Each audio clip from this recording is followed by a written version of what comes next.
علاشه ولد بدري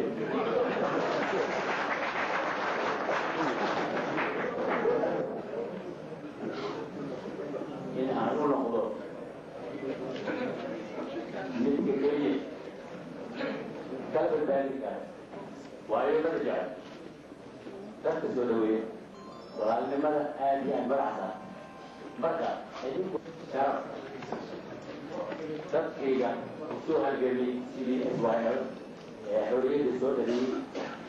هيكا سوء جارسي إذن قلت لكن دورتان ولحوينا أمتا صغارية أنه قلت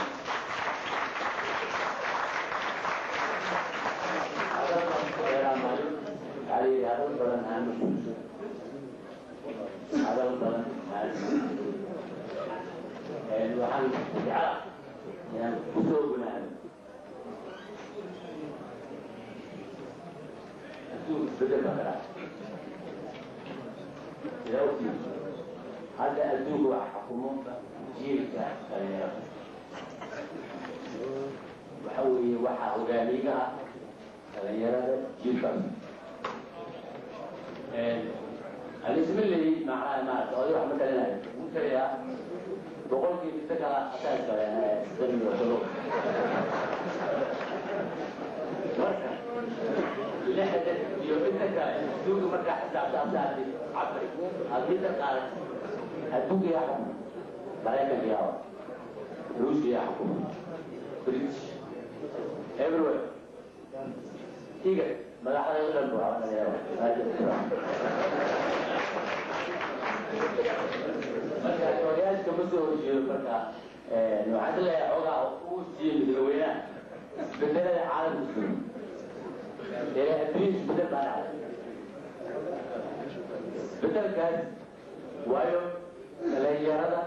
waxay sameynayaan wax oo ma aragtay horumara waayo qoliga waa laga yaabaa inuu ma aragtay inta wax sameeyo laakiin dhaqdhaqaaqa maanta adduunka waxaan idin u talinayaa inaad la socotaan inay tahay وقتي عزيزي أتغير أنا أقولها لهذا عبد الله وخطبه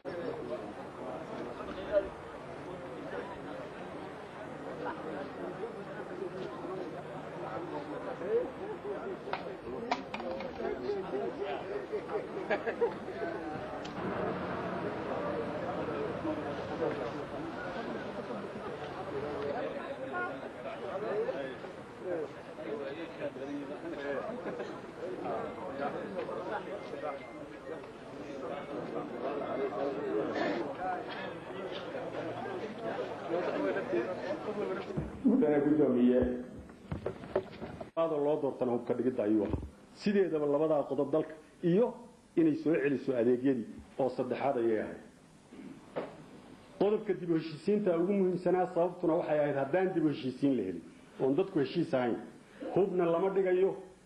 wax la dhisi karo oo ama iskool ama caafimaad una ma jiraan ayaan waqtiga ay lumaya iyo carabi ah ay idin sheegayaan maadaam luqada carabigana tahay